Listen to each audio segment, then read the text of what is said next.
with Ben? Did you hear from him? I kind of talked to him. I just asked if he was still alive. So he's out. I'm telling you, man, like every time I talk to him about his schedule, he is like everywhere. Like he was in LA this week, but he was on the move headed back east not to the east. I'm talking about to the Orient East. Yeah. So I don't know. I don't know what he's doing. Is he not supposed to be on today? I know Aaron's not coming, right? Yeah, I was tracking he was going to be on, but he typically just pops in here and there and just kind of say what's up. So like we'll see. I've been watching his business development for the last 3 years, and so last year he absolutely destroyed. No, 2 years ago he just murdered it, and then last year was a big step back, and so this year he just seems a little bit more hungry to stay on the road and win. So bet. Well, good for him, man. At his age, so what, it's 54, dude. He's got more energy than I got. I'm not trying to travel that. He's probably 52. He's a year younger than me. So okay, he's 52, gotcha. 50. Yeah. But I mean, dog, you know that dude's on Everything Known to Man, looking like Zeus out there. So Peaches, we don't really like Ben to come on here because, well, let's be honest, we love him to come on here because then our viewership goes up by like 80%, but it's all middle-aged women. So he's a good looking. Like, hey, we don't complain. You got Jay over there, like looking like he got stung by a bee in his arms. You know, dude. he trying not to. You mean EpiPen or what?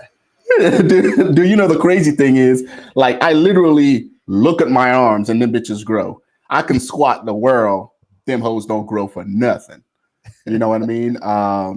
So that's just how it is, man. It's just fucking, I'm top heavy, but down low, like I could run like nobody's business, but as far as my legs growing, that shit doesn't happen. You got to give me a second. My wife is telling me to fix my hat. So I got to fix my hat here. So yeah, folks, welcome to the War Room. Today is going to be Peaches, which if you guys don't know who he is, go over there to One's Ready. Check out their podcast, right? It's him, Aaron, and Trent over there taking care of Air Force individuals. And then, of course, you guys know Jake and myself. Ben is supposed to be on today. We'll see what time he blesses us with his presence. But, dude, I want to start this one off with a sad one, man. Did you guys hear about the news about Germany? What took place over there? No. Yeah, dude. So there was a terrorist attack. A freaking vehicle drove into a Christmas market down there, killed 11 and injured about 100. And the individual responsible for the attack is a 50-year-old Syrian native. So I want to start this one off with just saying condolences to all those individuals that passed, man. I know it's not a place that anybody wants to be in, especially around the holidays, man. That's just got to be the fucking worst ever. You know what I mean? And it literally just happened, like breaking news as I was getting ready to come on here with you guys. So 50-year-old man from Saudi Arabia, not Syrian, Saudi Arabia, was arrested at the scene. It appears to be a deliberate act. As of right now, he's in custody, and that's all we know as it stands, right? So just horrible all the way around. I don't know what part of Germany. I got to find that out. But sticking to this topic, man, like how do you guys, or what would you guys' advice be to those individuals right now facing essentially the loss of a loved one, right? I know in the military, we deal with that all the time. We all have different ways of coping with it. Some guys turn to the bottle. Some guys, shut down and keep it to themselves just to pay for it later. What advice do you guys have for those individuals for how to cope with this tragedy when it comes to just losing loved ones, especially on a weekend or in a month like this where Christmas is 5 to 6 days away? We'll start with you, Peaches. And it's tough because most people are out of work at this point, or rapidly approaching that. Like, so I like to dive right into work. So, whenever we lose people, sometimes, work centers shut down. Like I know sometimes on the maintenance side of the house, on the Air Force side, the folks that are turning wrenches on planes, sometimes they'll have a suicide or something like that. And they'll kind of have a down day, a stand down of operations the very next day. I think it probably depends on the circumstances of it, but like I'm not a fan of that, because then it gets people kind of out of the mindset of working, and it kind of puts people at home. And then for our junior enlisted that are in the dorms or the barracks or something like that, then they're kind of alone as well, and nobody's got eyes on them. And so I kind of like to have everybody working, ops as normal. That way I can keep an eye on people. However, with it being the holidays, it's a little bit different. So I think you gotta circle the wagons, and you got to start reaching out to people. So those leaders that are within those formations, or even if on the civilian side, if you got to reach out to family and friends, and just constantly touch base with its, phone calls, FaceTiming, texting, just whatever, just follow up with people and stay connected. Jake. Yeah, so I have a little different process, man. I don't do death. Okay, so when my grandfather passed away, my senior year of high school, 3 weeks before the state championship, I basically was like, I'm not dealing with this at all. So we had a huge wake for him in my high school gym. Like 500 people came, and I went for a 10-mile run. And when I got back, like my aunt kind of gave me the business. I gave her the middle finger, and I drove off. Right. And so ever since then, I haven't been big with death. We have a rule, right? Like you get 24 hours and then you're back on the horse. So you can fucking grieve all you want for 24 hours. And then when that 24 hours is over, is go time. I lost my mom last year, and that 24 hours drug into maybe, I don't know, 6-7 days. And then one of the people I'm really close with, like, punched me in the face. Said, hey, man, listen, 3 boys, a wife, none of them care, man. Like, you lost your mom, but like 48 hours is long over, my dude. And so, like I tell everybody, the only way you're going to get over something like this is you get back in the saddle. It's really cold, but like I tell everybody, like when the death happens, there's nothing you're going to do to change anything. Like there's nothing. Like all you can do is look forward. If you look back, you're still staring at the dead body laying behind you. And so that's hard for a lot of people to do. It's easier, it's a lot easier said than done, but just basic rule, 24 hours for somebody close to you and 48 hours for your mom, dad. God help you if you lost a kid. My father-in-law lost one of his sons, and like I asked him, and he just said, hey man, I went back to work the next day. He's like, life is going on. He said bad things are going to happen. I had to go back to work. So yeah, I agree 100%, man. And it's a lot easier. Well, not necessarily easier for us, at least, with being in the military. Like we expect it, right? We expect at one point in time, like something along those lines are going to happen. But when it happens to civilians, man, I just can't help but mourn for them, because I know for us, it's super hard, but we're also trained and we also expect it to a degree, especially when you go down range. But for it to happen, like I think it's morning time down there, the Christmas market hanging out, like no one expects a fucking car to plow into them, going 50 miles an hour. You know what I mean? So, man, you guys are right. He is good looking. Hey, listen, hey, Peaches, listen, don't Peaches, don't try to acknowledge it, because it's just gonna get worse, it's bro. Like too bright. Nah, nothing you can do. Hey, what's up, man? How you doing? What's up, fellas? Good. How are you I want to just make sure, Jay, when we get done with this, I want to talk about the Sean Ryan show deal with Sarah. I got you. Okay, I got so you. like it ties right into this. But hey, Benny, basically we're asking about like the big terrorist attack in Germany. Guy drove through the crowd. Wow. How do you deal with the loss? My God. Yeah, it's insane. Yeah, it was. He was going 50 miles an hour. Christmas market, drove through there. 11 deceased as of right now. 80 injured. And I was just getting some feedback from the panel as far as how do you deal with with death, or what advice would you have for those individuals that are currently mourning lost ones right now?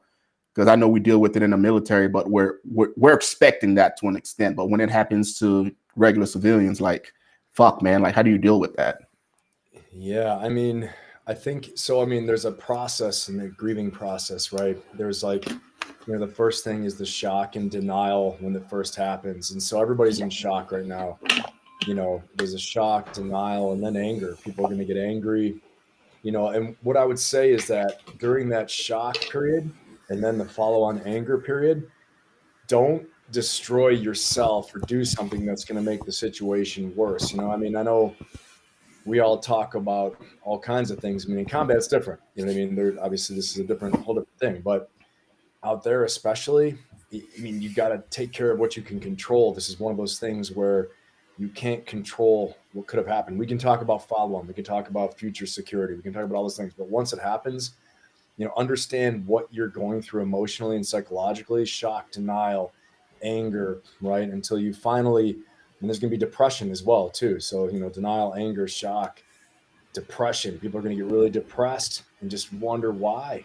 And this could take a long time, this process, until you finally accept it and get ready to never really move on. But understand that they're never truly gone either. I mean, that's when you really got to go to the higher power, and you got to believe in the higher power, believe in something more than just what's in front of you. And that's, that's what I believe. So it takes a long time, but those people are all in shock right now and, probably in denial. I mean, there's going to be real anger outpouring. Just in that process, that all I would say is that if it happens to you, and I'm speaking to myself as well, we got to make sure we don't destroy ourselves in the process. As much as you can, do your self-care. Sleep might be really hard, but don't self-medicate by getting, into bad stuff that's only going to make everything worse. So that's what I would say. Just first of all, understanding what happens to you psychologically, that whole process, and that can take a long time. Get help, talk to people, find other people that have gone through it. When I've counseled people in the past and, worked with people as their coach, suddenly I had someone lose a child, or I had somebody, go through death of a loved one, of a spouse. The biggest thing you can look at is meaning for what's happened to you to serve other people. How can this serve other people, the lessons and the hardship you're going through? And then you can derive some meaning from it. But that's just a horrible, horrible thing. Terrible. My heart goes out to all those people. It's just terrible. Yeah, same here, man. It's and so close to the holidays too. That shit blows my mind. Jake, you wanted to add something? Yeah, so I mean, I don't know if you guys have seen the Sean Ryan show with the lady named Sarah that was a CIA targeter, but this last show I watched it because I had 15,000 text messages and phone calls about it. Basically, the premise is she does open source intel gathering across the world. There's 1,500. There's a cell of 1,500 in this country and a cell of 1,500 in Europe, and they're going to have a coordinated attack to number roughly 60,000 fatalities. And so I watched it, and we all have our people that are working over on that side now, right? FBI, CIA, we all got them. And it's crazy because I had a conversation with one of my guys. So I had a business, and some of my guys were in the National Guard, and they were working the border. And I just asked them, I said, what's coming across the border right now? They're like 50-50. I was like, 50-50? They're like, yeah. 50% South Americans and 50% foreigners, mainly Chinese and Middle Easterns. I said, really? They're like, oh, yeah. Like, yeah. So then that was a year ago. Fast forward 6 months ago, I'm talking to a guy I know very well.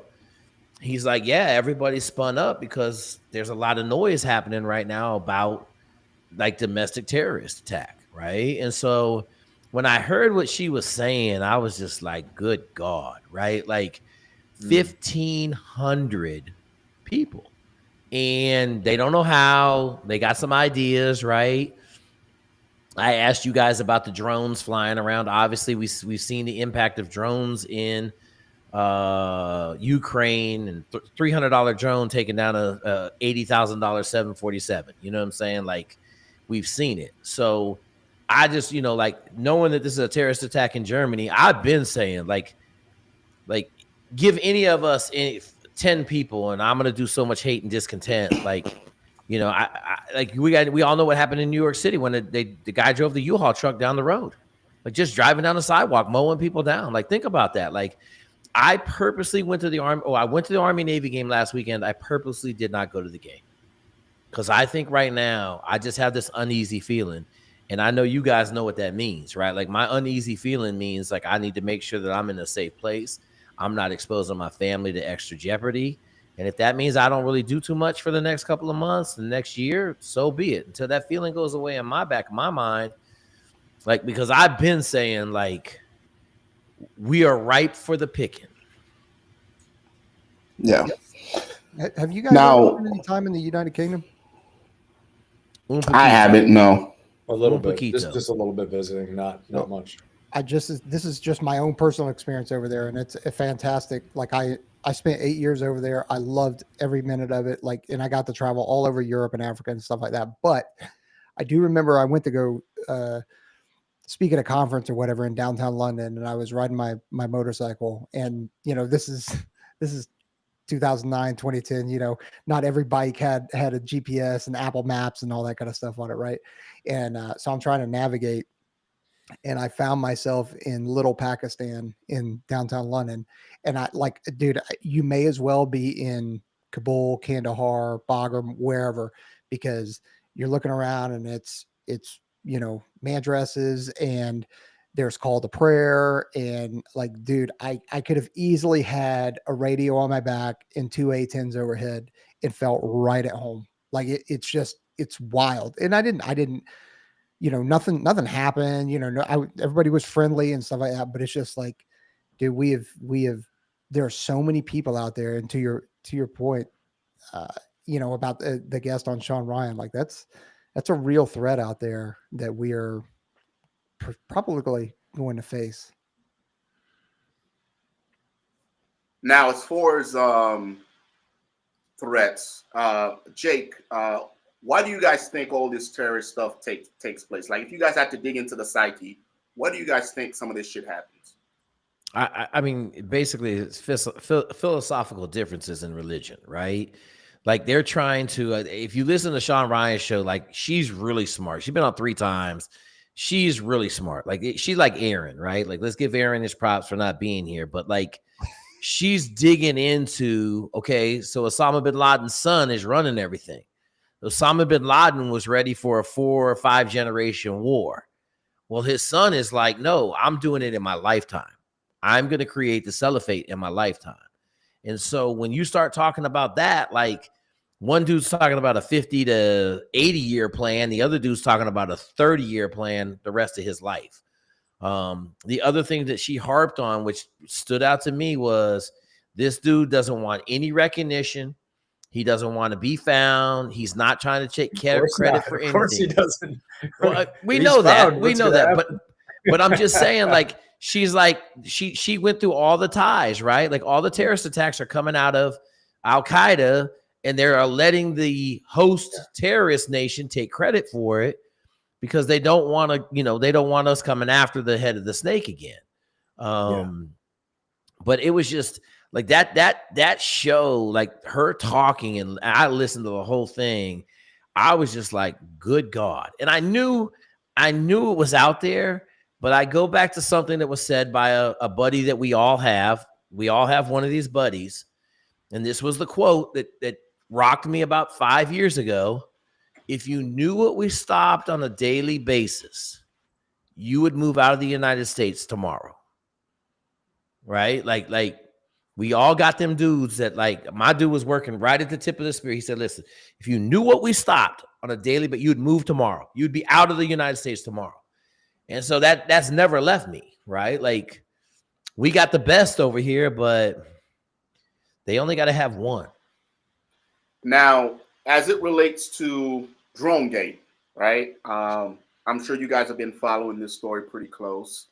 At the end of the day, I think we're all smart individuals here, right? We can read between the lines.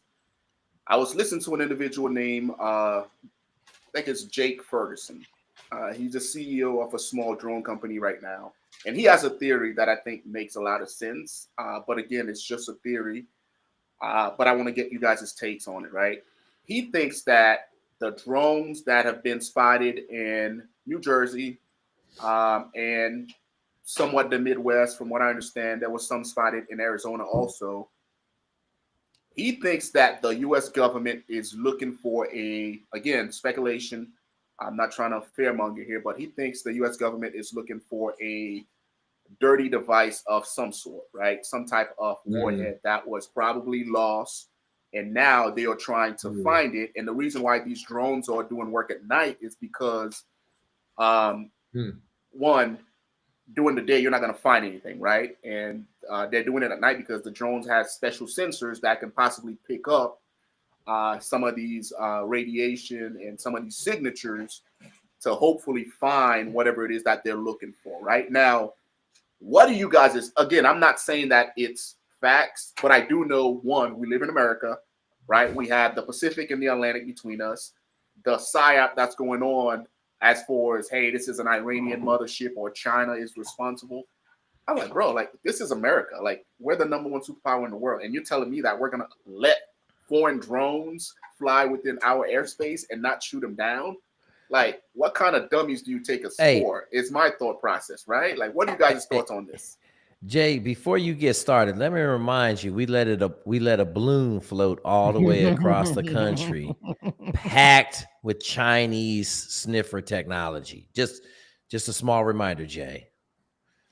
Go ahead, Ben. I see you chomping.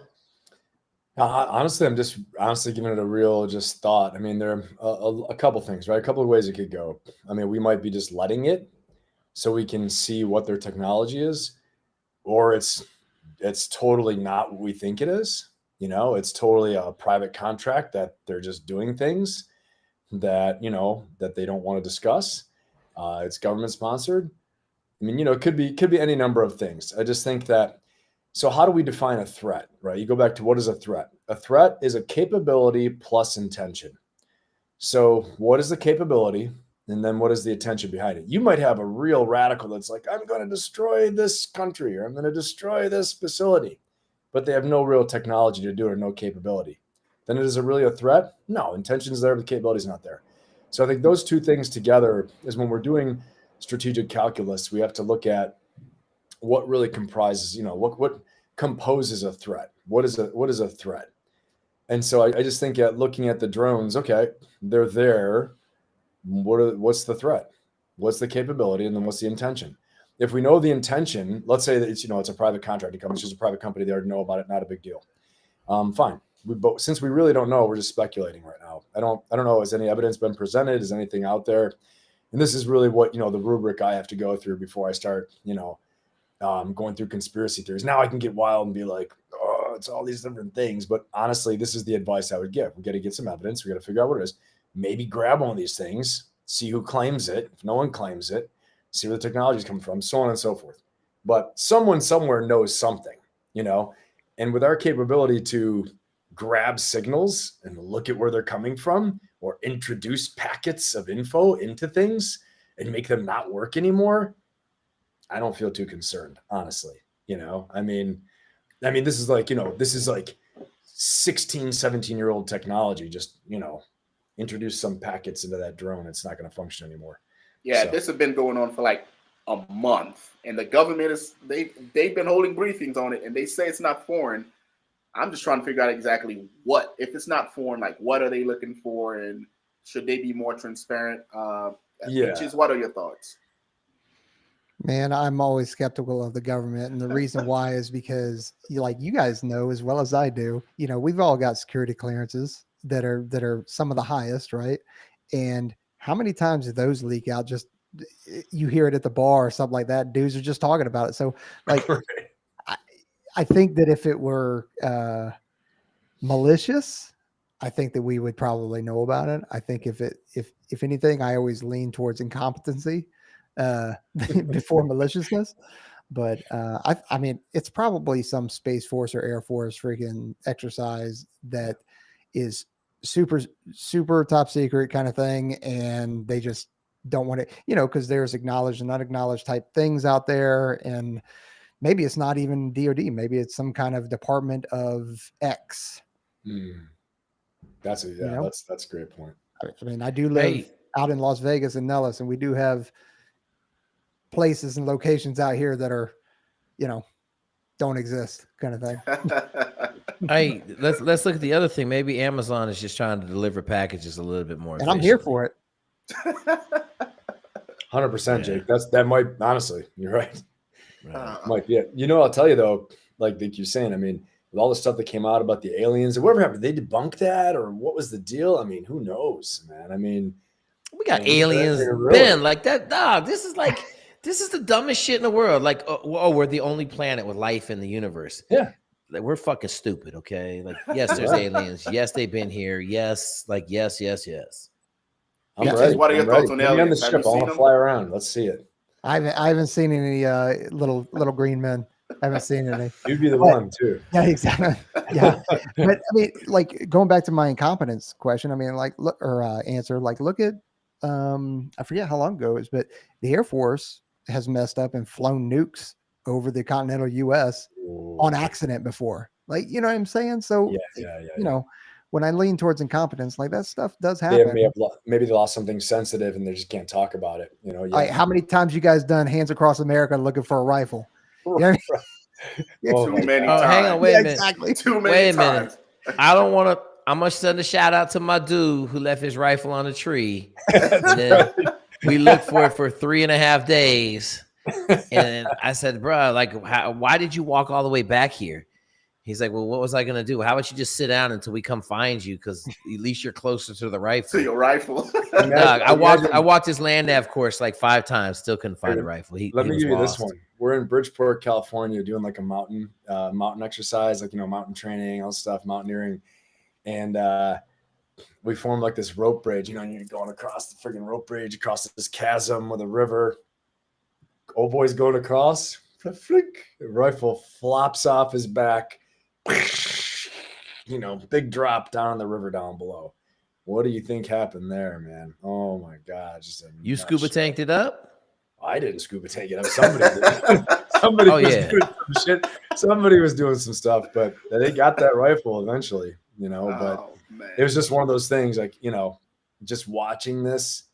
Oh no! Luckily, it was not anything to do with any of my people, and so I was like, "See you later." Out of the next thing. That's funny. Jake, you weren't here last week. Oh, okay. Please go ahead. No, I was just gonna say in the SEAL teams, they tell you lose some shit over the side of the boat, get ready to go get it. Nope. like get your search pattern. They teach you a little string search pattern and shit. Get ready. Hey, statement of charges. I'm good.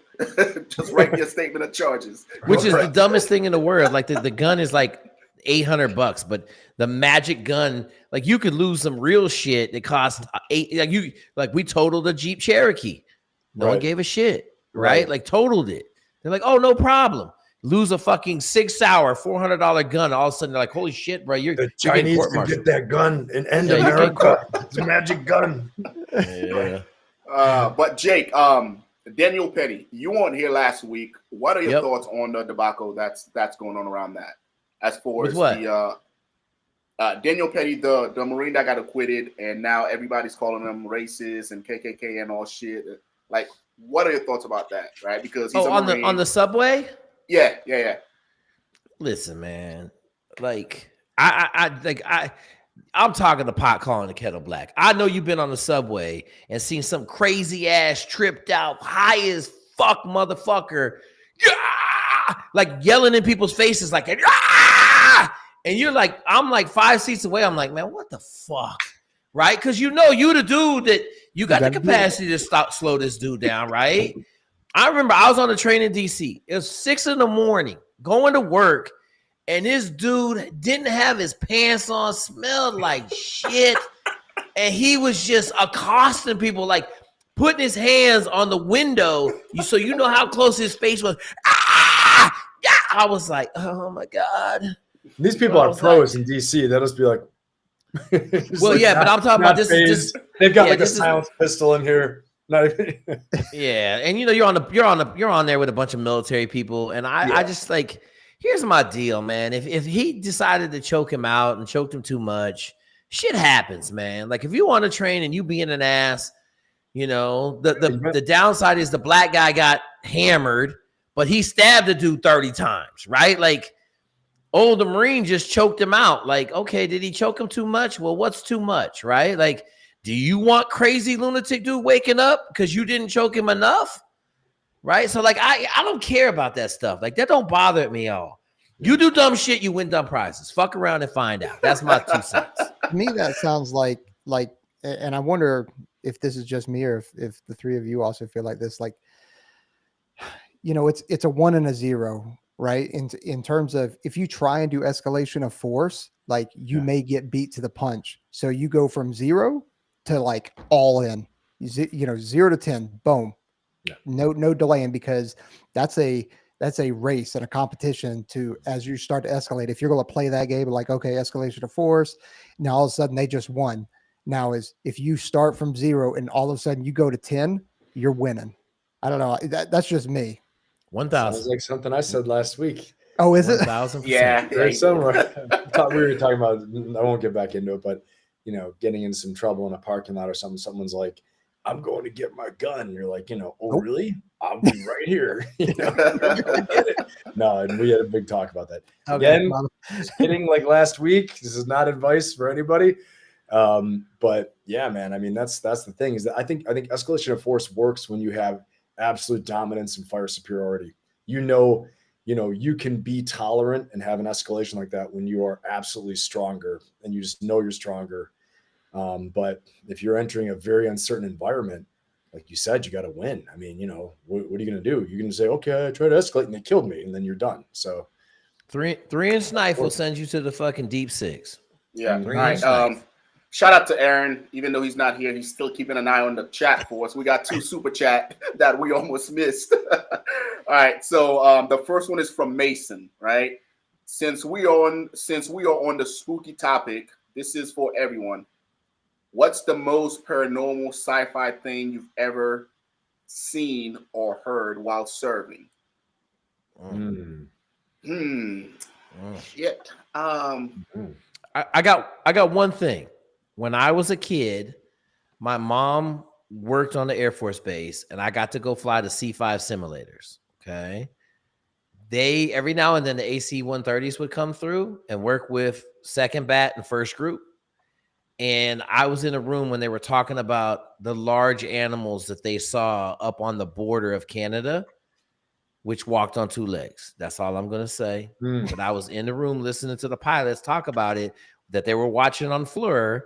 Fast forward 15 years, and I am looking on it. I'm on an AC-130 watching it, and I was like, holy shit, I know who that is by the way they walk. So I'm going to leave it at that.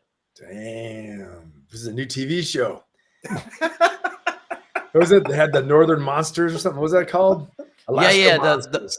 The monsters. Man, that was a good show until they started having people transform and stuff. Then they got too much. They flag each other with their guns. That just sounds ridiculous. Anyone else? We did have 2 super chats. Yeah, I'm going through them right now. Any weird or anything else? Paranormal, Peaches, Ben, anything crazy? Not paranormal, but like we had kind of talked about some of the areas up here. We go up there and that kind of stuff, and we don't own the airspace. We actually rent it from the other department that actually owns all of that up there. And then so at any point they can tell us to get off the range and clear their airspace, and being a ground party, they can tell us to get off. And there's been a couple times where we've been in the middle of a mission and we get, the voice of God come over the radio and we're like, hey, clear the airspace. You have 15 minutes to beat feet. And it's just like, there's no question. There's no, hey, can we get extension? Like, but we're doing this. Nope. Beat it. Wow. You're out of there. Wow. And you got to clear the airspace. And every time you're going through the gate, they're confiscating phones, any kind of computers or anything like that, if they're not already on an approved list, which your personal cell isn't on an approved list. So like but it's not, I wouldn't say that's paranormal. Maybe that's aliens. I don't know. Pretty cool. Sounds like a War Room podcast road trip. You gotta do. Test this out. So we're out there doing land nav, doing selection, and after like every iteration, like we'll come back and we'll turn on our scorecard and we'll just kind of go in the woods and just kind of lay around. We're out there for a week, right? So I'm, laid out, just hanging out, watching the stars and shit out of Camp McCall. And I hear this noise. And I'm like, what the fuck is going on? Like, we all should be right here. I keep hearing this noise. And I'm like, so to me, I'm like, okay, there's somebody out here walking around or Sasquatch or something weird, right? So I get up and I go see what the fuck it is. And I turn the corner and it's a dude in his fucking sleeping bag beating off. You know what I mean? So I'm like, okay, nothing paranormal here. Just a dude in the woods at Selection just beating off. I'm like, okay, all right. Next super chat. All right. This one is from AFL of Hip Hop Slam. All right, $20. Appreciate you. All right. We have yet to have a Gen X elected president here in the States. How do you guys think Gen X president would have handled the floating balloon and drone situation? That's a good one. I don't know, man. Hopefully they would have shut it down, like no shit, like shoot it out the fucking sky, since they know it's a foreign object. I honestly don't know. I don't think they would have done anything different than what was done, because you figure everyone up there in DC is being advised by somebody. So the fact that that balloon floated around for so long, someone had to be advising the DOD on what to do and how to do it, right? They can't just Leroy Jenkins just shoot it out the sky just because they want to. There's I'm sure procedures that they had to follow that led to them taking the actions that they took, right? That's just how the military works. There's always someone that's approving something somewhere, right? So I don't think anything would have changed. Jake? So it's 65 to 81. So me and Ben are square in Gen X, right? I don't know if he was talking about Gen Y, which is the next generation. Gen X. Yeah, but Gen X is our generation. Like, I'm just going to say this. Like, our generation grew up in war. I think we got a lot less propensity for bullshit than the older dudes do. And then the younger dudes are just going to be like, oh, maybe it'll go away. So, I mean, as far as our age group goes, shit, put Ben in office. Like, I'll tell you right now, I told y'all what my national strategy is. I'm going China, close the fences, cut off everybody, and let America build for 40 years. Stop all this nonsense where we're trying to police the world, spending trillions of dollars, wasting our time, fucking around with Ukraine. Yeah. Ben, anything to add to that? I mean, a couple things, right? I mean, I think that's a great question. How would, my default answer is to blast it because I'm a Marine, but I think, thinking it through and seeing like, what can we collect on it? What can we learn? Can we bring this thing down and just take the material and see what's in there? Maybe you gain more by playing that type of game than by shooting it down. Maybe they want you to shoot it down. Maybe it's going to release something when we shoot it. Maybe some kind of spore or gas, who knows? So, I mean, I think there's a lot to consider there. And then it just looks pretty stupid for the Chinese, if you ask me. I mean, they're floating balloons. This is what you got. You got balloons. Okay, cool. Watch this. We got a couple other things, that'll work pretty well. But yeah, that's, I mean, I think Jake had some great points there as well too. That's an interesting question. It's a really good question. The psychology of a generation and what are the nuances? What are the differences in decision making? That's something I think we could do probably a whole show on. My God, it's a great question. Yeah, I think to your point, Ben, is what do you want to do with it? Do you want to send a message going, fuck around and find out, and it's gonna go down, or do you collect on it? It's what's your intent there? I mean, we launched F-22s, two F-22s out of Nellis to go shoot it down first, and then and got called back. So, from what I was told, they collected on it the whole way, and they know exactly what it was and what it was doing, and that kind of stuff. So maybe that is a more beneficial than just shooting it down and trying to go through the wreckage. We should have sent twice as many balloons over to them and then released gold and dollars to the people and been like, from America. Ben. Send enough money out. Listen. Y'all playing the wrong game, bruh. I'm sending balloons, dropping what's the damn VPN, NordVPN access codes with Pornhub fucking subscriptions. And fentanyl. And I'm gonna shut down North Korea and China. Shut them down. Oh Shut them man! down. All I'm right, gonna shut both them countries down. before we go into this next one, guys, They're not working anymore. No one comes out of their house. What are they doing? Massive pandemic. Their arms look like mine. Hey, they've been busy.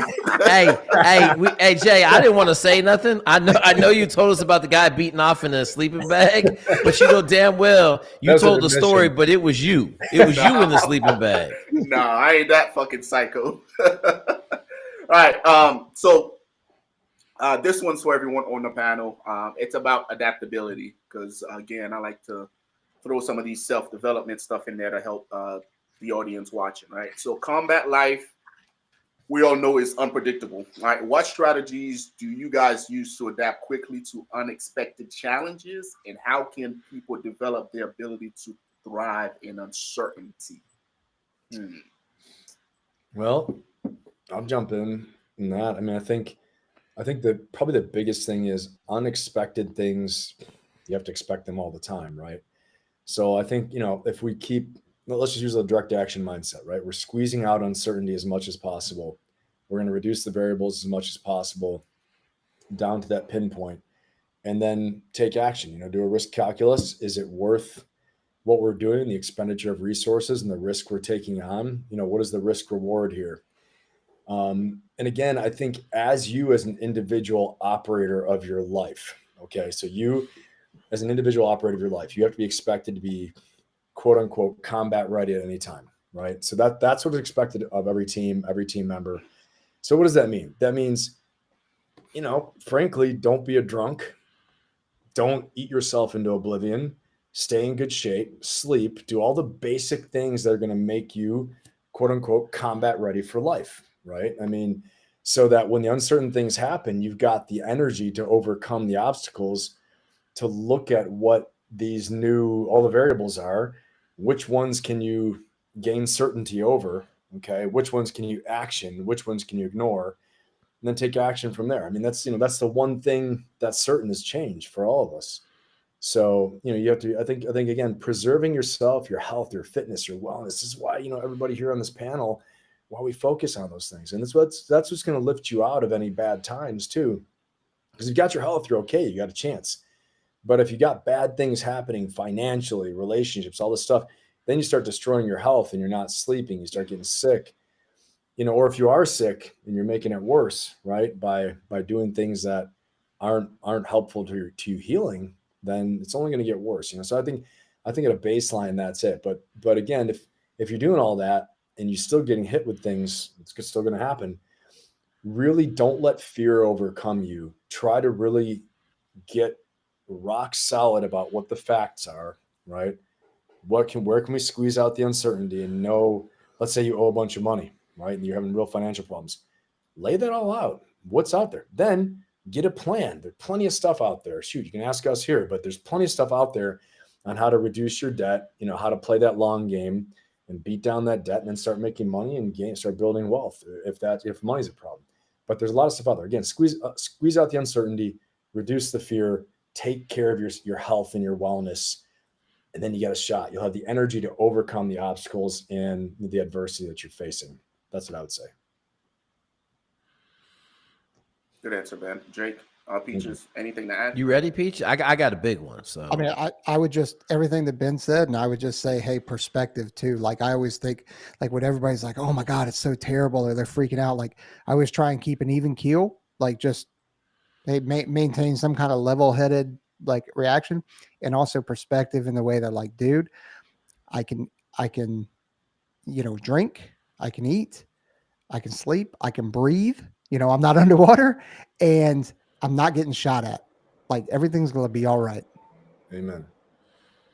So I always use two things. I was listening to John Maxwell the other day, and he had something that just made me laugh really hard. He said, if you're the leader of an organization and you have hard problems every day, that's good. He said, because if you don't have hard problems every day, if you get easy problems, that means your team isn't solving the easy problems. He said, everything that gets to your level is absolutely astronomically hard because your team couldn't solve it below them, right? That's how it got to you in the first place.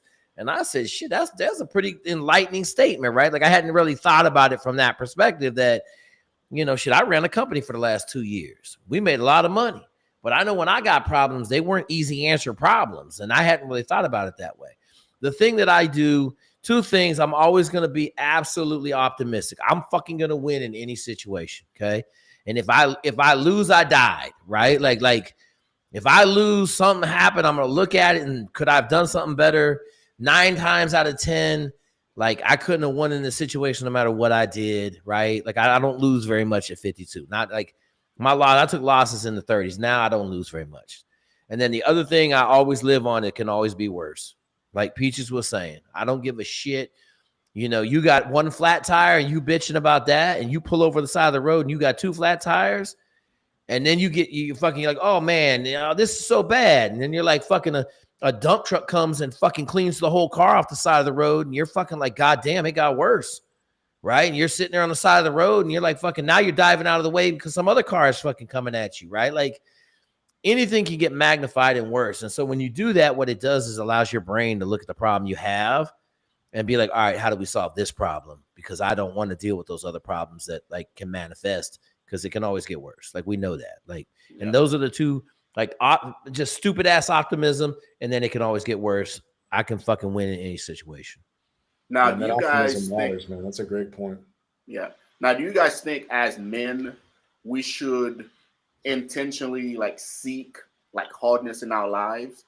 Because I read a quote today that was pretty interesting, and the quote was, "Women are created, but men are made." Right? So, and it got a little weird because it's like, man, as men, like we're not supposed to be happy. Life is supposed to be hard, and as men, we should cherish those hard times because that's what's gonna, essentially build us into who we're supposed to be. Like, what are you guys' thoughts on that? Yeah, I mean, I think just in a nutshell, do hard things. Definitely, for anybody, okay? But especially as a man, I can speak to that. Do hard things and be kind to yourself in the process. Attempt hard things, do hard things, be kind to yourself in the process. If you're living a life of ease and just deciding you want to, live a life of ease and no challenge, and I don't know, man, that hasn't been my life, right? It's just been a little different. But I don't think we're anybody here. But I think you're going to get real satisfaction when you attempt hard things and you stay on it. And the becoming process is everything. You're going to become someone greater than you were. You're going to learn so much about yourself. And honestly, even if you never attain that long goal that you looked at, the things you're going to grow into, though, may open up other options that are even better, that meet the original need you had. So yeah, do hard things, stretch yourself. But at the same time, be kind to yourself in the process. It's essential. You got to pat yourself on the back. You got to, not beat yourself up if you didn't make the grade right then and there. But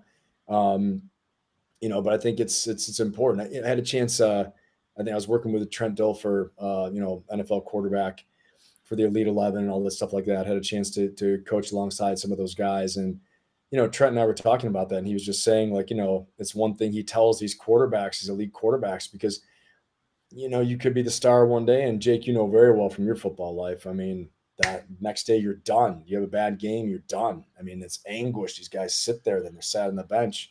So, be kind to yourself in the process, because other people aren't going to be kind to you. So you got to be your own best friend as you're attempting these hard things. Absolutely. All right. So we have 2 super chat that will knock out real quick. Man, the super chats will come in today, guys. That's what I said, man. Hey, we doing good, Jay. We're doing good. Absolutely. We really appreciate you guys. All right. How do enlisted / officers, special operation guys do in corporate America? All right. I'll take a jab at this one, and then I'll pass it over to Ben and Jake, the 2 officers, and then Peaches could close this out for me, right? Hey, Peaches, we got to sandwich them in the middle, right? Yeah. Enlisted officers, enlisted. We got to. All right. So when it comes to special operation guys in corporate America, I can tell you right now that CEOs of all these Fortune 500 companies, like, that's who they're trying to get, right? Because they know the quality of guys that they're getting. They know that we are problem solvers and we don't like to take no for answers whenever we're faced with an obstacle. Right? We find ways to get shit done. We find ways to solve these issues, right? That's just the type of personalities we have. So every single, soft NCO that I know that's gotten out, that's working for corporate America right now, they're fucking crushing it, right? Because they have 20 plus years of experience of doing hard shit, of solving problems in the most, austere conditions around the world, to where they go work for fucking, I don't know, Microsoft or whatever, and they're faced with a mundane task that everyone thinks is impossible. They revert back to what Peaches was saying. I'm not underwater. I can breathe. I'm not getting shot at. I'm not getting blown up. Like, what's the problem? You know what I mean? Oh, I'm in America. I'm in fucking Seattle. Like, okay, next. You know what I mean? So that's been my experience from buddies that have gotten out, that's worked in corporate America. Ben, what are your thoughts? Because shit, you're there right now. Yeah, I mean, I think everything you just said is spot on. I mean, I think that it's anywhere from basic leadership skills to advanced executive planning skills, team leadership, goal accomplishment, discipline, inspiration. I mean, I think in and of itself, physical discipline, is a big thing. Are you showing up on time? Can you handle the travel schedule? When they say, okay, we're going to be at the airport at, your flight's at 5:30, you're flying to, I don't know, Singapore, and you're coming back 3-4 days later, and then you're in friggin' Dallas, and you're in LA, then you're in New York. Can you handle these things? And you can, because you're used to that. You're like, you're used to going to, Fort Bragg to Jordan to, wherever, and then wherever, and, going all over the place. And having bad accommodations and stuff like that the whole time. So, I mean, don't underestimate the physical discipline as well too, but everything you just said. I mean, I think one thing I've said too is, like, even the leadership schools that we go to, learning how to think on your feet while under physical duress, doing your work, with counterinsurgency, irregular warfare, unconventional warfare, all these different things. You really learn how to talk to people and how to listen and how to have this emotional intelligence and empathy, all these different things that people don't expect you to have. They don't expect it, but that's what you get. I mean, it takes some very special people, again, some interesting people, special people, very dedicated, very driven. And I think they just have to go for it. And I think they also have to understand this, though. When you get there, brothers and sisters, just understand that you're going to be encountering some special people too. And they're going to pump you up. They're going to tell you how amazing you are. You've done all these great things. So don't be like, yes, I'm better than you. Because guess what? These are some killers, man. These are some corporate business killers out there. And so you have to also don't let your ego inflate, because they will use that. They will give you your respect. But if you start letting that run away and, thinking that you're better than you are, you got a lot to learn. So always step forward with humility, prove yourself. I think that's what our guys do, our guys and girls, and whoever's, going into that world, that's what they do. They go out and prove themselves. But just that's the only word of caution. I know, Jake, you'd probably say the same thing too, from what you've seen. Don't get too ahead of yourself, Yeah, I'm gonna take a little different take on it. So I have always said this, like, if you give me anybody in special operations, anybody, okay, and they were there for more than 2 years. Special operations, United States has the most capable people in the world. I don't give a shit. Like, I could take an E6, I could take an average E6 in the SEAL teams and put him in charge of a company, and that company will get better, right? Because they're capable. They're gonna figure out how to win. Now, I will say this, I'm gonna take a little bit different take. What I've seen in corporate America and in life, it's a 50-50 shot what a special operations do. Okay. And I'm going to use me as the bad 50%. Okay. I went into corporate America. First thing I did was, like, hostily take over the company. Okay. I didn't have no friends. Like, it was crazy. Okay. I told my boss I was going to fire him, right? Like, you're the first person I'm firing. Okay. I'm the number 3 shareholder now. I'm fucking coming for you. You're next. Okay. And my political maneuvering in corporate America, which Ben will tell you is absolutely real, was 0. Okay. Now, the other tad bit of information I'm going to give you is there's a lot of losers in corporate America. There's a lot of guys that have moved up the food chain by making sure that they're surrounded by people worse than them. Okay. And for winners, that is the worst environment you can ever go into. Quoting Saban, great people hate average, and average people hate great people. And so I found myself in that situation a number of times. Thus the reason, like now, if I'm not in charge, I'm not going to work for a team that ain't nothing but winners. Like if there's losers on the team, I don't know if I told you, I had a job offer like 3 months ago for $300,000. Okay. And when I went and talked to the people, all I saw was losers. And I just was like, no, I'm good. Like, I'm good. I don't want to talk to you. I'm good. I'm not coming in this environment if I'm not going to be the CEO.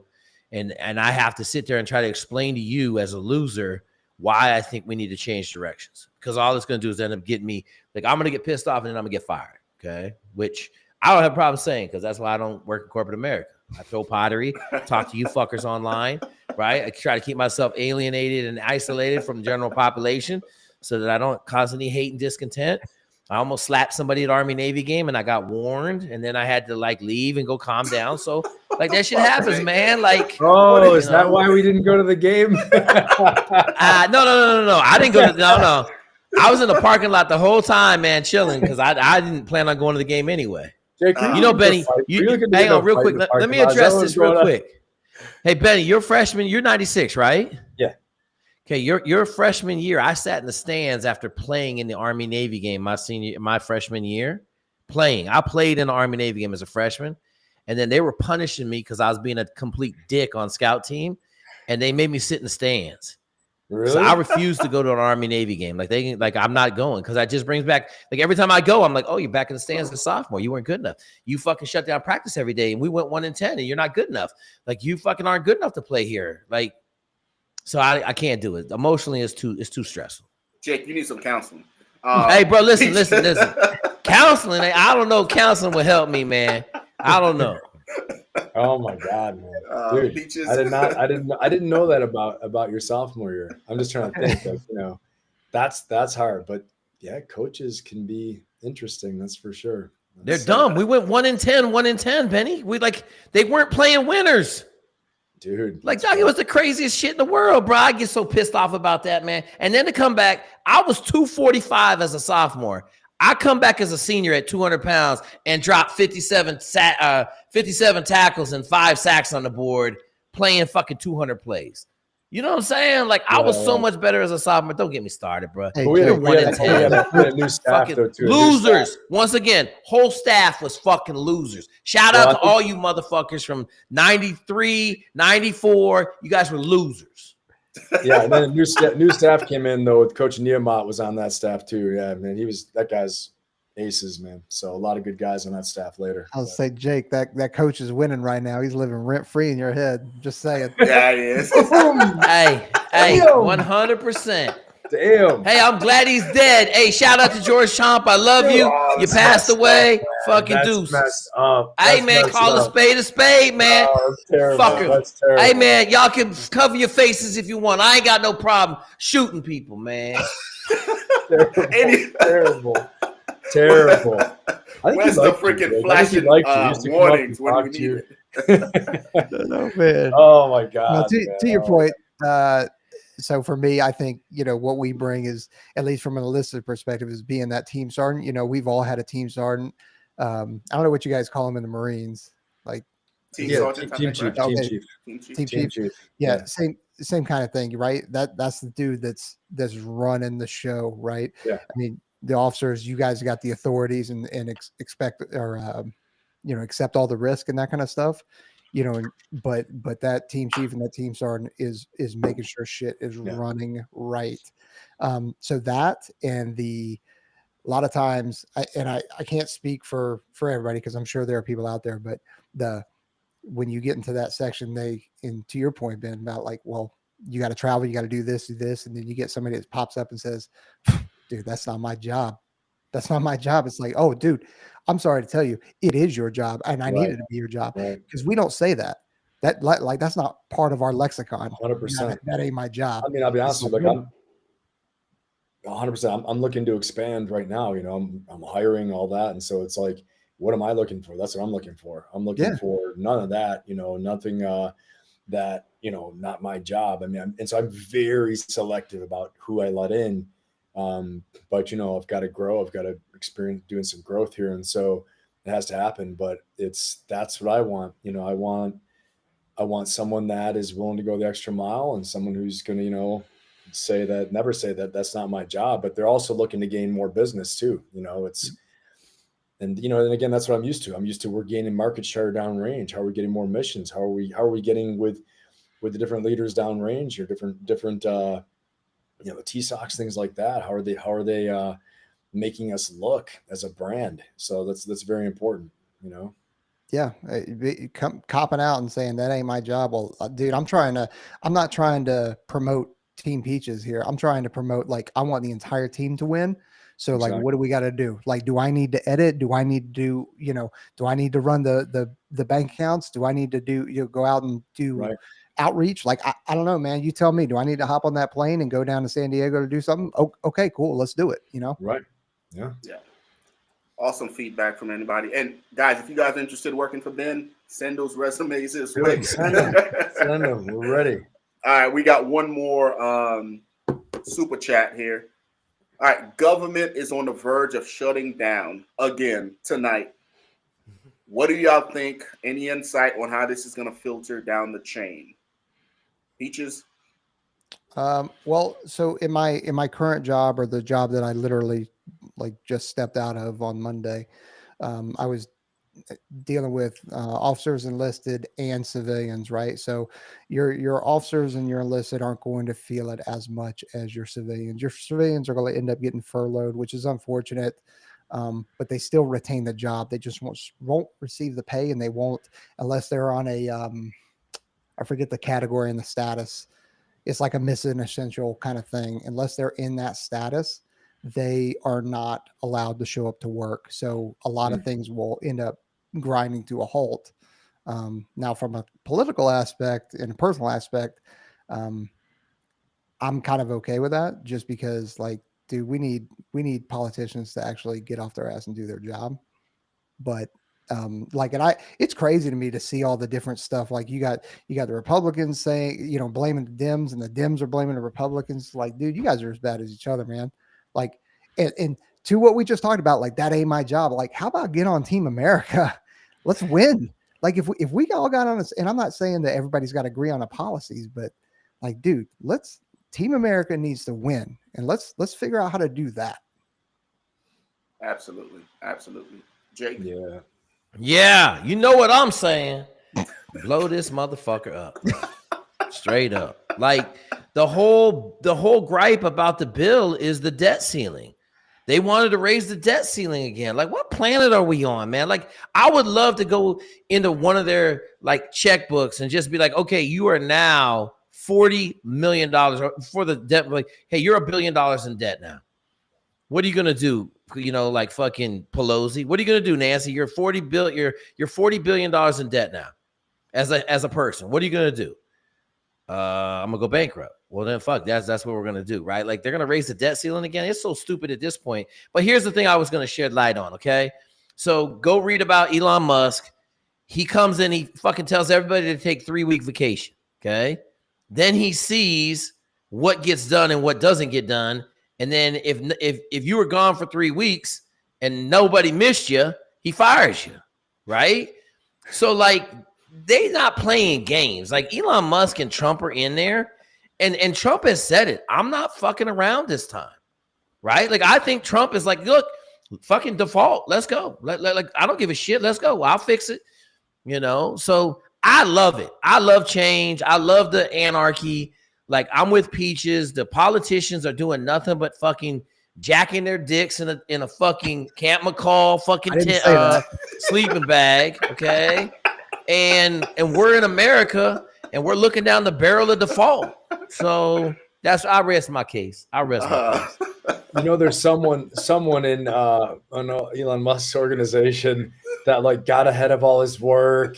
He was, like, prepared. He's like, I won't have to work for 2 weeks. I'm so far ahead. And they're like, we didn't miss him. Shit, everything was done. He fired his ass. Why? Because he wasn't looking to do more. That's why. Damn it! Not just your job. We're looking to do more. Grow, grow, grow. Yeah, I mean, there's a lot to be. I mean, this happens every year. Every year it's like this, right? Every year, government's going to shut down, and does it? No, I mean, has it before a little bit, yeah, but it's just what they do, man. I mean, the train's going to keep on rolling, unless we're looking for real problems. But yeah, this is something that happens every year. It's a tactic. It's a tactic they use to force things to get done. So. Bit, I thought you were about to say, yeah, unless we're clapping cheeks with aliens or something like that. I thought that's where you were about to go with that.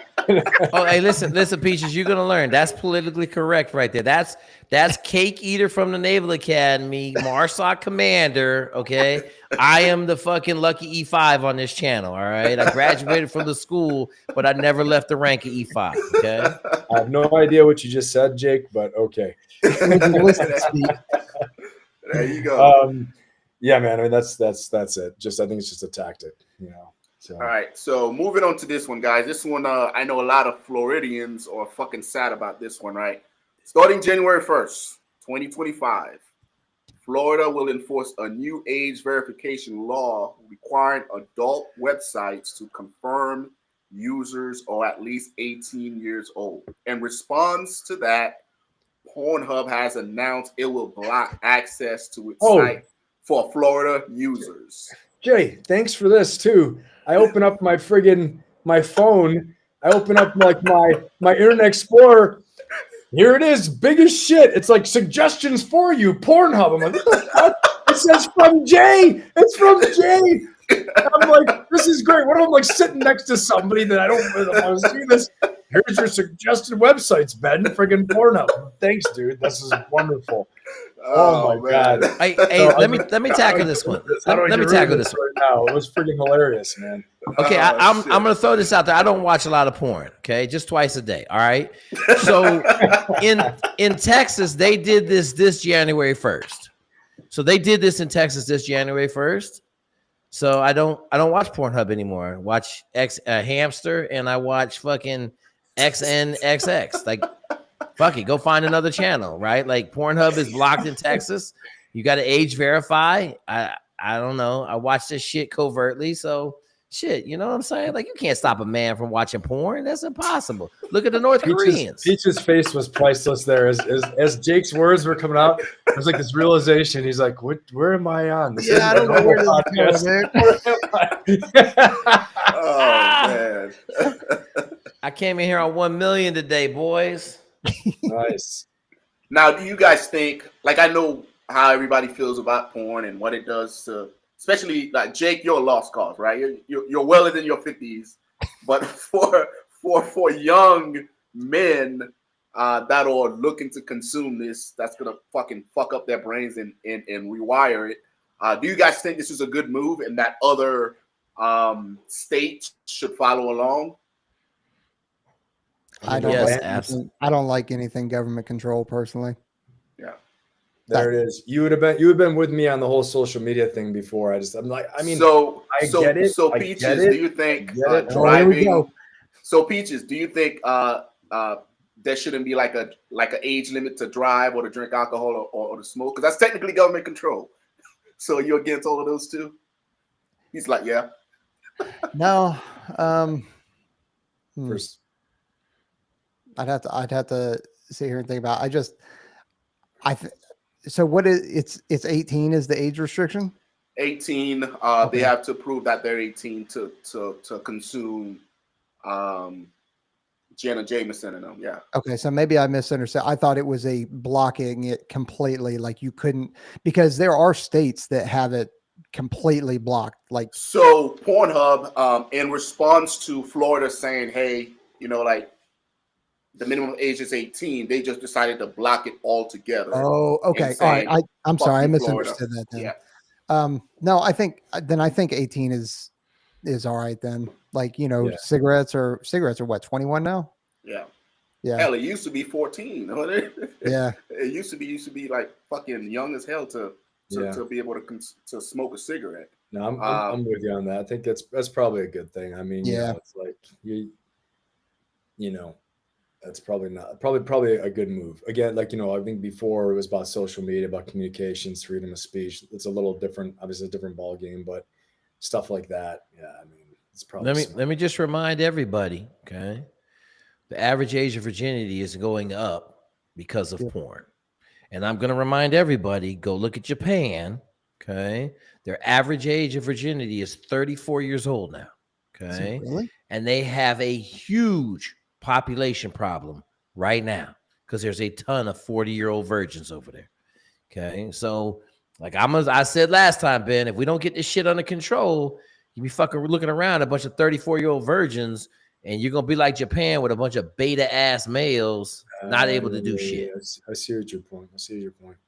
Yeah. Well, I think we're seeing that already too, Jake, is that, and man, I wish I had this report. So out in Fort Hood, they've had all those problems out at Fort Hood for years now in terms of all the rape, sexual assault and stuff like that. And the, Air Force, we call it base commander. So I guess, I don't know, post commander or something like that out there at Fort Hood. Kind of looking at you, Jay. I don't know what the right answer is, but they paid for a study to figure out like what the hell's going on. And it turns out that most of those young soldiers had never had a girlfriend or a boyfriend, had never been on a date, had never kissed somebody until they were in their 20s. So they didn't know how to properly approach a woman. And I'll just do it from a male to a female. They didn't know how to approach a woman. They didn't know the proper etiquette. You didn't know that you couldn't just go grab her ass. Didn't know that had never been rejected by a woman. Right. And then that was their first time, and that was ending their world. Or they were just acting a fool because they didn't know, because, I'd be willing to bet that all of us, regardless of the virginity thing, we all probably had girlfriends at the age of 10, 11, 12, 13, all the way through high school, middle school, high school. Right. I mean, right. And you kind of learn along those ways of how to get rejected, how to talk to women, how to approach. Some of us still don't know how to talk to women. I don't know how to talk to my wife. But you know what I mean. But 100%. you can at least take the rejection, right? And then you don't. Oh yeah. I love rejection. That means I'm shooting a lot. I think I heard something really good from I think it must have been when I was coaching high school football, but like one of the older kids telling one of the younger players. He's like, dude, fucking, that's not real life. He's like, that's not what girls want. He's like, whatever you're doing here, this is like, you're going to find yourself getting rejected really quickly. This isn't, it's like Kevin Hart. Do you ever see him in his skit of what he's trying to do, like porn stuff to his wife and all this? She's like, what are you doing? He's like, you want me to spit on you and all this crap? And she's like, what? I mean, it's a really, really funny skit. But it was hearing that from an older, teen saying this to some kid who's like, 14, 15. I thought that was some pretty good, kind of peer-to-peer mentoring right there. He's like, dude, you got to like date somebody first and like go out on a date and say like, like you're like, looking, these people are professionals, getting paid. Like this is what they're, trying to make you think this is how it is. But 15 to $97 billion is a year is what the porn industry annual revenue is. 15. Does that count for OnlyFans too? Because you guys saw those numbers like last week, right? OnlyFans. The girls on OnlyFans are becoming like, this one chick was like, she made like $58 million a year on OnlyFans. Yeah, but she doesn't. That's her revenue. The platform that does everything, they take all the money. I've heard this before. They're taking 60%. Yeah, they have teams that take everything. They take everything. Yeah. But just to like, men around the world are sending her like $5 million tips. And I'm like, man, what am I doing wrong? Like, what the fuck, yo? Like, hey, let me say this, Jay. I'm gonna say this because every now and then I have that thought, right? And then I remind myself when she's 30 and single and can't get a husband and is lonely as fuck, and she's trying to figure out why. Well, you suck 500 dicks on fucking TV, right? Like, I look at them and I feel bad for social media because all these 6, 7, and 8 women, right? Like, have you seen the fat Asian women that have like 4 million followers on Instagram? It's like Rocket, whatever. There's this whole crew in California, fat, juicy Asian women. One of them 63. They bad. They just fat though, right? And I'm like, I mean, fuck, what are you setting for your family, right? Like what kind of role model are you setting for your family? And I'm not saying I'm a good role model, but I know I ain't doing porn. You know what I'm saying? Like there's some limits to some shit. Like, I mean, I just think it's just getting worse. That's what I'm gonna say. And I'm at the top of the food chain, and I'm saying it's getting worse. You know, so I think that's a great point too, though, is that like, you know, as you look at these decisions, right? And so I heard this last night. I was at the theater last night. I was at, you know, a bit of Shakespeare last night. It was a fantastic performance. It's like, you know, this guy was like doing J-Lo, but he was doing all this stuff on Shakespeare and talking about the villains. He was like, you know, going through and recreating the character is really good. But one thing he talked about in this character study was that out of every 100 people, you know, there's a psychopath. Or he was saying something like out of every 100 people, there's like, you know, at least one psychopath. So even more than that, it could even be more than that. You know, it could be several of them. But if you're looking at this, is that if your way of making a decision is something that is devoid of emotion, devoid of future impact, you know, you're getting into some serious territory that's, you know, not going to really ingratiate you and be good for you later on. So, I mean, you're getting into like sociopath, psychopathic tendencies here. So as you encounter these lucrative deals, people like offering you all this money, you know, you got to look at what's the downstream impact going to be, you know, and if you're a psychopath, you don't care. Right. But if you're not, so here's your test. So you'll know if you are or not. But if you're not, you really think about, like Jake is saying, who the hell, when this all comes out, is going to want to be with you when you've done all this stuff? You know, what's the quality of this person? Probably is going to be someone that has some similar stuff, and hopefully they've healed from it and they're better. You know, I saw this one convict ex-con say, he's like, I need a bad girl gone good. He's like, that's what I need, because that's who I am. He's a born again Christian, multiple felon, you know, old, you know, 1%er motorcycle gang dude, was a reformed life. He's like, I need a bad girl gone good, because that's the only person who's going to accept me, you know, and that was his thing. That's what he's looking for. So I think he found it and through the church and everything. But, you know, I mean, you don't want to have to get to that point. So if you have the choice, then just, you know, I wouldn't do something like that. It's just like Jake's saying, that's hard to come back from, you know, especially, and if you're in it now, you can always change. You always make a change and, you know, change things around. All right, here we go. Here we go. We're going to be vulnerable today. I'm getting ready to blow some people up. Okay. So when I got to business school, everybody was saying, follow your passion, right? Follow your passion. So I applied for a porn talent scout. Okay. I'm sorry. No one, I never talked about this ever. Okay. There's a couple people that know. Okay. So I applied for this job, and I got a phone call from this guy in Chicago. I was at University of Michigan. He said, hey man, listen, and listen, bro, like, I'm not going to say I was naive, but I sent him my real resume. Right. He said, hey man, is this resume real? I'm like, yeah, it's real. He's like, so you Navy SEAL, Naval Academy, you're in Michigan getting your business degree. I said, yeah. He said, listen, man, I don't want to do this shit. I'm going to turn this all over to you. I said, what's that mean? He said, I got 286 talent scouts across the country that send me shit every week. I don't want to do this no more. I don't want to manage the talent side of porn. So I said, all right, let's go. So I sat down with me, a couple dudes. We ginned up a website. We're going to do it like eBay, right? So one of the things in the porn industry back then in 2001, you had to wait to get your checks, sometimes up to 6 weeks. My thing was, we'll pay you is the day you work, the day they confirm, we'll pay you, right? So we're going to build this big-ass eBay system. So we're rolling, right? And I'm talking about real money. We're talking about B's. Like, there's a lot of money that goes through the porn industry, okay? And I'm looking at controlling the whole country's talent scouts.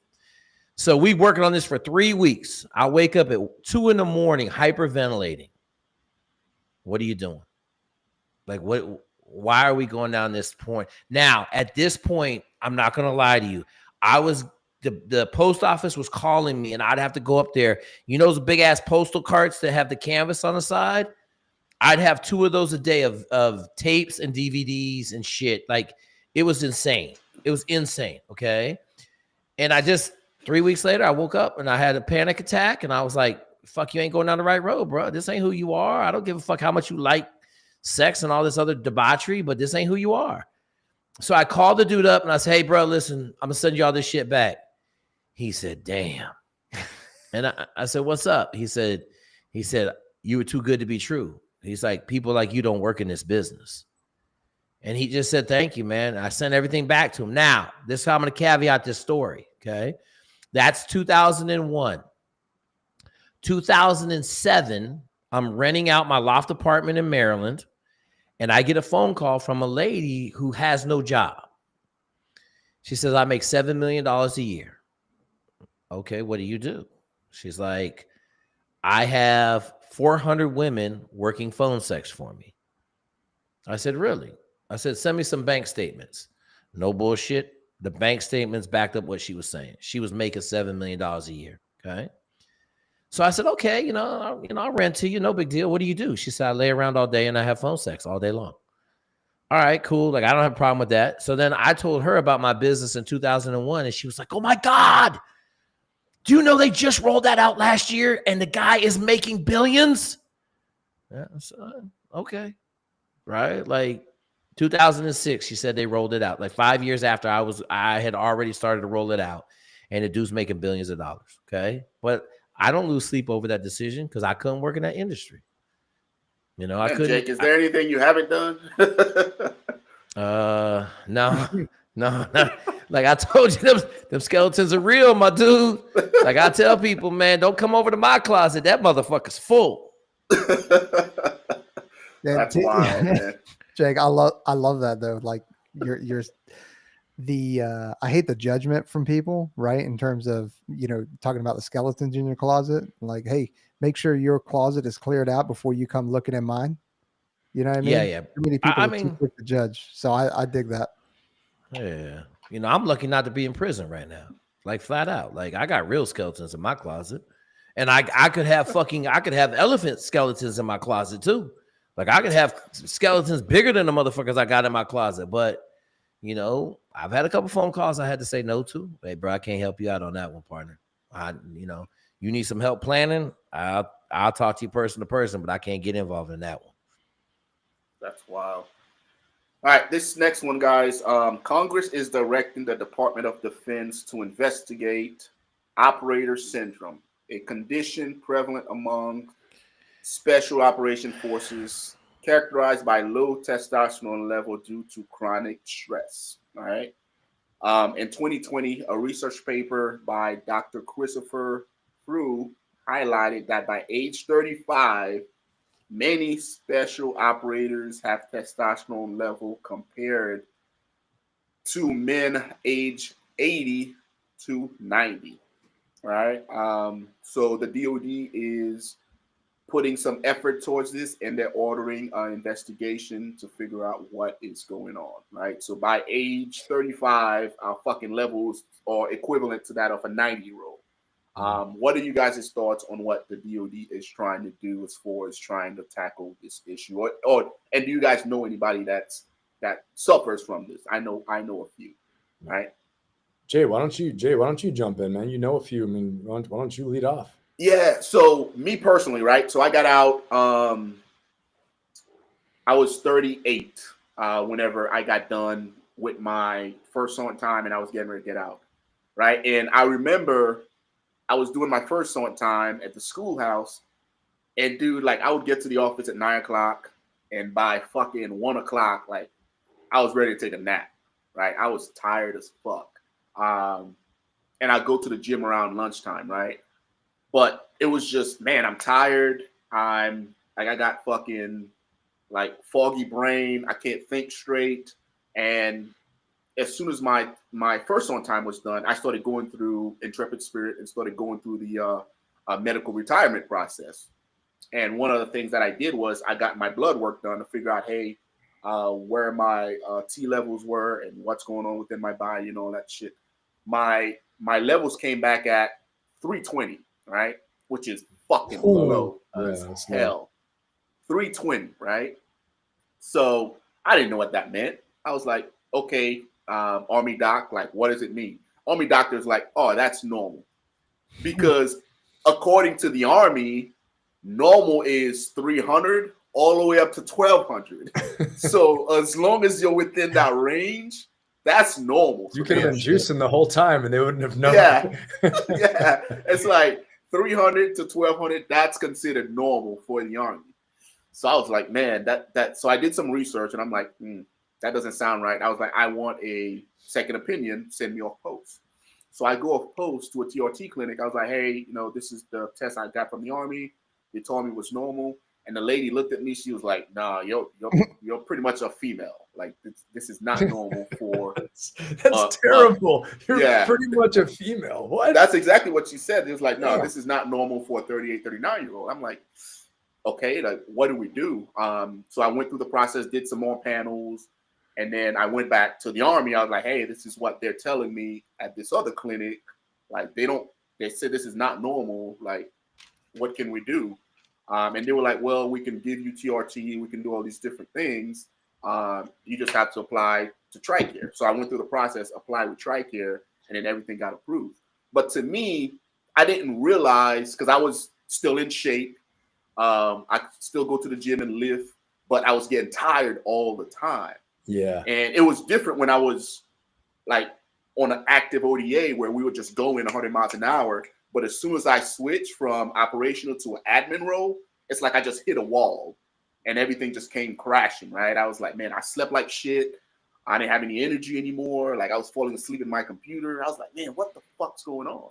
And it was that switch from operating at the highest level to now I'm pushing papers and I'm not doing active stuff, right? And then so once I got it checked and I was like, God damn, like, is this normal? So I started talking to my dudes because I had 50 dudes within the company that I was in charge of. I started talking to them and I started getting them to go get their stuff checked because we're at SWIC, we're at the schoolhouse, we technically are taking a knee. And then it was the same thing. Guys had fucking super low levels and they didn't even realize it because, again, it's not something you think about until you or out the military and you're like, oh, fuck, right? So, yeah, I have firsthand experience with it.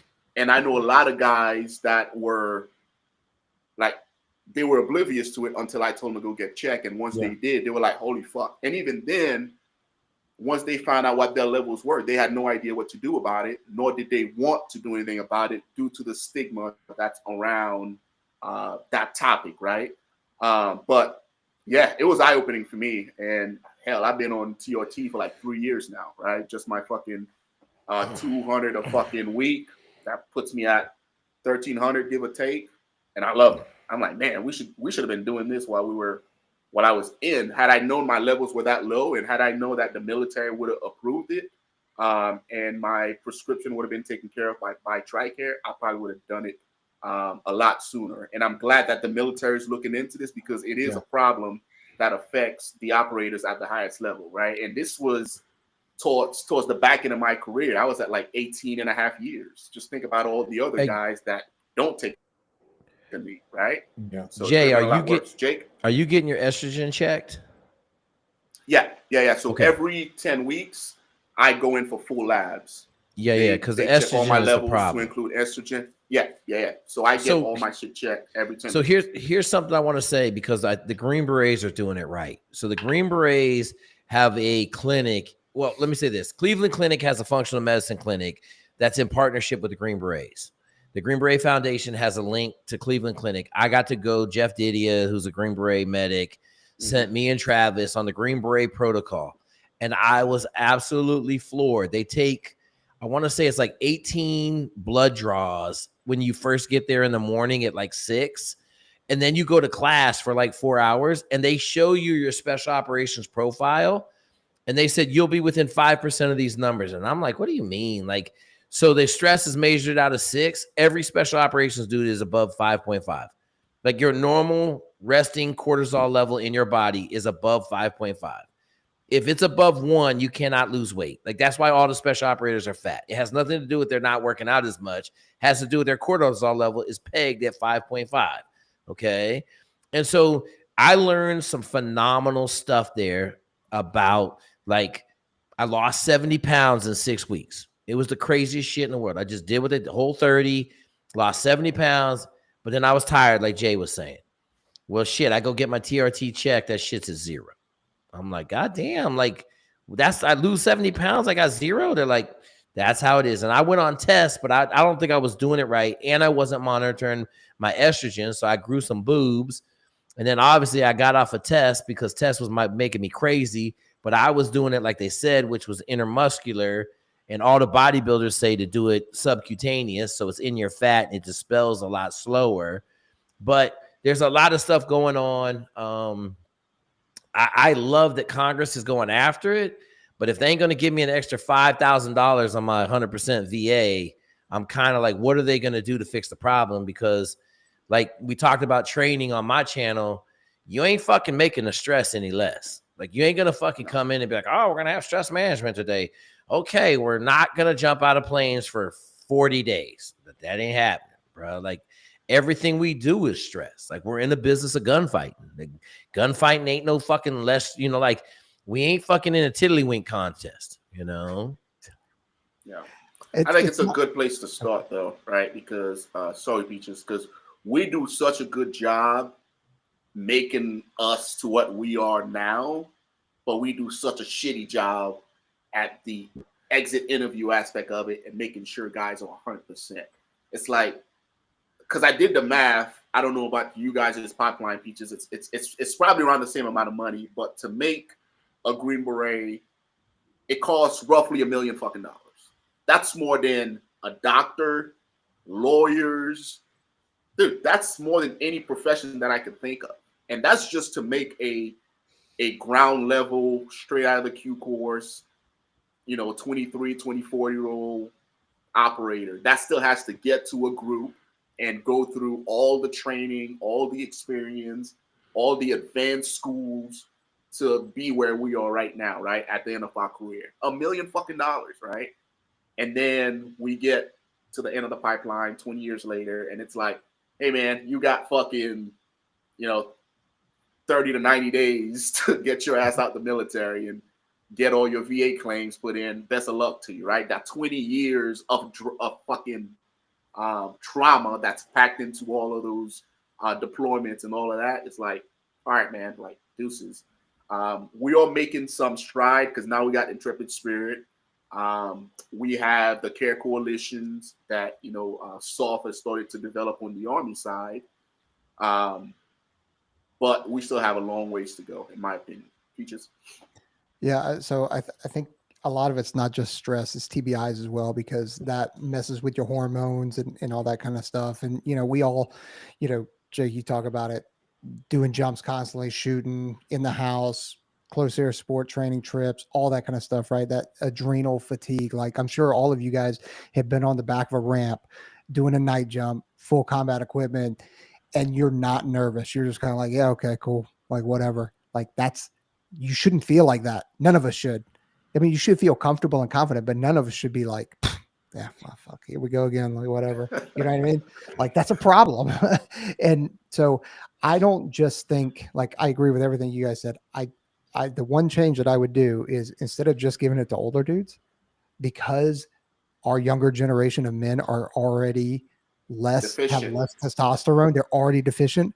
We got to start giving it to them now, day one. Like, and it's not to like juice dudes up or anything like that. It's just to keep them healthy. Invest in the investment so that you have a better product for a longer duration. Yeah. A couple things there. Like, first of all, I hadn't even thought about this until you said, feeling nothing in a stressful environment, like being on a ramp. I can remember before a combat mission, going this direct action mission and doing my pre-brief, quick, 9-10 slides to the command, supporting elements, the aircraft, supporting aircraft, all this stuff like that, and feeling nothing, man. Just stone cold. It's been a lot of stuff going on, but I just remember feeling that and just like, this isn't good. I told myself intellectually, I couldn't feel it, but I said, this is when you're going to mess up because you're feeling nothing right now. you know, so I kind of had to switch myself on. But that's interesting you say that. Never even made the connection between the adrenal drain, you know, the endocrine, your nervous system getting crushed until you just said that. That's interesting. But I heard that before from other guys. Like I had a guy I coached for a little while, dev group guy. I'd gotten out and, you know, just working with him for a while. And like, he went through a lot of these similar things, you know, with having to kind of rebuild himself that way. But, you know, as far as the only thing I'd say is like with the TRT and all that stuff like that, I personally haven't done it. I've been lucky enough to have good levels whenever they measured me. And so whatever, you know, I'm lucky in that way. But I think I get concerned with starting too young for a couple of reasons, because once you start replacing, you are really ending your ability to produce the testosterone. You know, now you become dependent on it. The next thing is this, and I've always said this, everyone is affected differently by steroids, you know, so some people get really hyper aggressive, and if somebody's got a gun and I need them to stay hidden, right, and I need them to be super cool and not to trigger a fight, I got to make sure you can do that, you know, because the weapon systems we carry and the things we have access to concern me, you know, for drop, no drop, for, you know, shoot, no shoot. You know, that was always a big thing. I was pretty tough on people, just like, you know, unless you had a prescription, you had total monitoring, you had a reason to be taking it. You know, I was definitely, anything was just on your own. I was hammering that. And that's the reason I told him. I said, look, I've seen stuff before where guys are all juiced up, a team's all juiced up, and they just decide to get their gun on. Next thing you know, they're like civilian casualties, crazy crap happening, snaps being taken of nutty stuff. What's the common thread of all of them? They're all on steroids. Yeah, you know what I mean? And I get it. All the operators out there, I get it. You get shot, you're probably going to heal faster. I know, I've heard all the stories, I've seen it. But also, you might get killed, no matter how big you are. One of the running lights, you're done, dude. One of the CPU, you're done. We've seen that with some of our best warriors. So, or you might get your buddy killed and you survive because you decided to initiate a fight when it didn't need to get initiated because you can't control yourself emotionally. So that was always my kind of concern as a commander, was that type of stuff. But more broadly for me, for everybody in the audience who's not concerned about these things, I think you got to be very careful when you start that process. Jay had a very good reason to do it. Like my levels, the last time they measured me, I was like at 800, you know, so what am I going to do? Go to 2000 and just become this monster? You're damn right, bro. Yeah, that's the answer. Fuck yeah. Somebody gets it. Good. Hey, Peach, you see what we're dealing with? Me and Jay over here at fucking 0. This fucking creature's over here at 800. You know what I mean? Like, no, trust me, I wanted to. They wouldn't let me. No, I'm just kidding. This is why we're fucking. I'm like, fuck, I might have to leave this shit. I don't stand a chance. I was lucky, but I'm saying, like, you know, it's like, but I think what I would get concerned about is that if I decided to do it, then I'm going to end my natural production. Now, if you're totally bottomed out like that, you got to do it. You got to do it. You know, I've definitely done peptides. There's some other things like that I totally recommend. Shoot, we could do a segment on that if you guys want to talk about that anytime. But there's, you know, body protection compounds, all these different things that help you heal injuries you have. I'm mostly pain-free right now, thanks to training, you know, physical therapy, but then also, you know, some of the peptides I use that are not steroids, you know, that are available for you out there. And it's a much, much safer alternative, in my opinion, you know. But if you got a low T count, I think you got to do it. You got to do it. It'll change your life. You're probably more danger having a low T count for like every type of disease and longevity, you know, than anything. So that's important stuff for sure. But that's my 2 cents in it. Yeah, like I've seen what Ben is talking about, you know, as far as a team that was super jacked and super fucking roid out. And we were like sister teams, like right across the street from each other prior to deployment. We were cool. And then we're downrange, co-located, and we couldn't deal with those guys. No. We couldn't handle them. They would go out and get into all sorts of SIFCAS and all sorts of fucking issues that cause issues for my team because we're operating within the same battle space, right? Yeah. And we just grew to fucking hate them because they didn't know how to. The team song was doing it, like they were all doing it, and it was like, holy fuck, man! And that deployment was just a fucking shit show. It was horrible.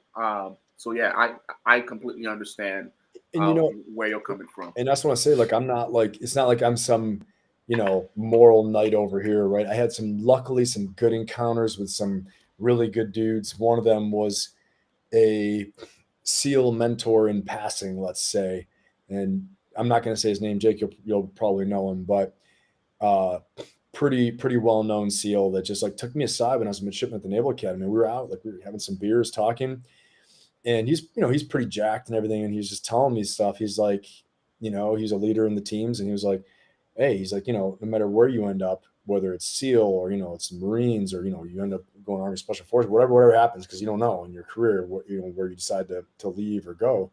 He's like, there are going to be these things that come up. He's like, he told me, he's like, one time we're on deployment in wherever. And he said, and guys just came up and started handing them vials of stuff and saying, this is like what we do. And he's like, everybody's on it. Everybody's using it. He's like, and it was like well known. And I was like, damn, okay. And he's like, so you just got to be careful. He said, because, at first it seems like it's all above board, but it's going to mess with you. He said, it's going to mess with the way you behave. And honestly, that little interaction, and, I'd love to come back and thank that guy someday. I see him again, but, he may have prevented me from having a different mindset on it, So I had, at a young age, like, 21 years old, before I ever let anybody, I had a good idea about the potentiality of what could happen, with a group of shooters with fucking guns who are already hyper aggressive.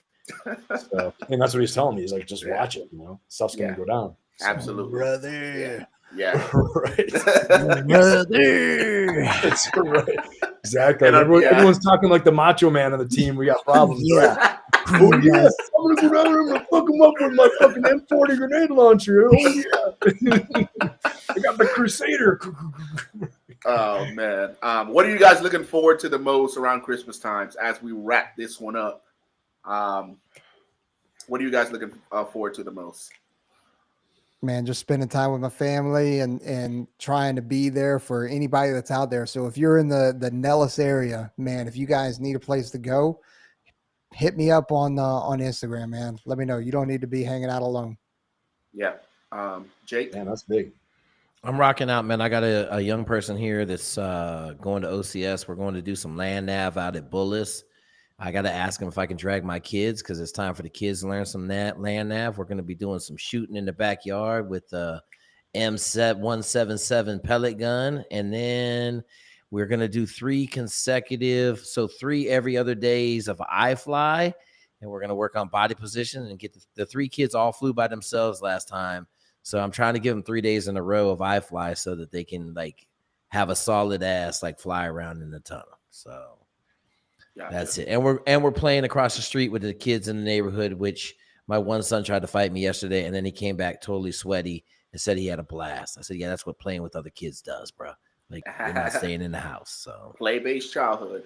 Ben? That's cool. Yeah. Same stuff, just being with family, hanging out with my sons and everything is going to be good. I'm also excited. I'm doing a holiday giveaway from, my Instagram channel. And just so anybody's out there that wants to enter that, it's free to enter. And, go to one of the posts and my story.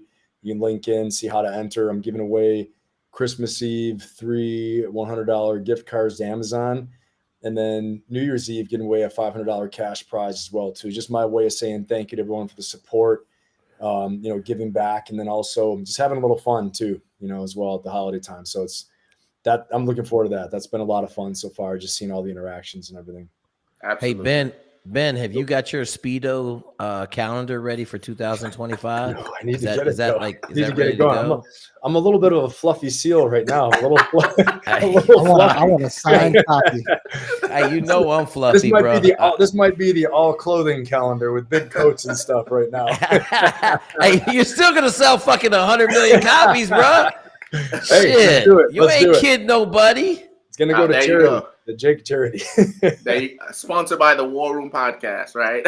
Amen. Yes, sir. Amen. Yeah. We gotta do a little giveaway or something at some point, fellas. Absolutely.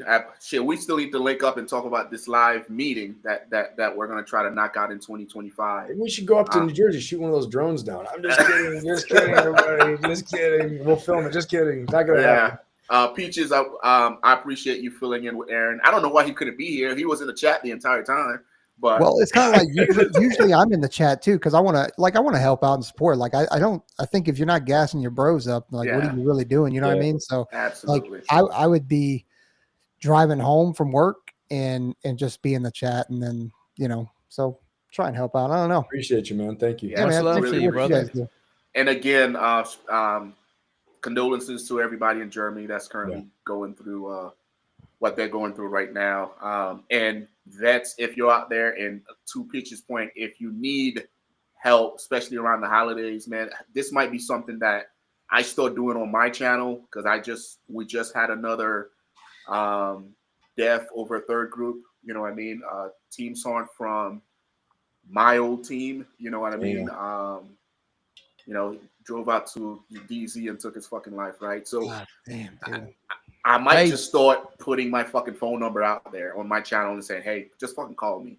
You know what I mean? Because I don't even know how to get to some of these organizations that are out there. And if you do get through the red tape or you actually speaking to somebody that's been downrange, has done work. So I might just start doing that, man. Just saying, hey, here's my fucking phone number. Like I'll have a phone number set aside just so I can talk to dudes, and hopefully that'll make a difference, man. Because this shit's getting out of hand. Yeah. Hey, I'm gonna remind everybody. I got a brain protocol PDF. Just send me an email, jake.zwig@gmail.com. I will send you basically the Cleveland Clinic's brain protocol PDF. It involves oxygen treatment, HGH. It involves a ton of over-the-counter stuff. Red light hat. I got a new red light hat that I'm going to put in there, but it has the old red light hat that I used. It has a ton of nootropics. It has helped me fix my brain, and the references in there, which is the brain protocol, the concussion repair manual, which we dug into for 3 years straight. Hit me up. I'll email it to you. The reason you feeling bad, you having problems with depression, is just like Peaches said. It's unrepaired TBI, and the fact that your body cannot process oxygen like it did prior to 42 years old. Okay, that's what's causing all this craziness to go on.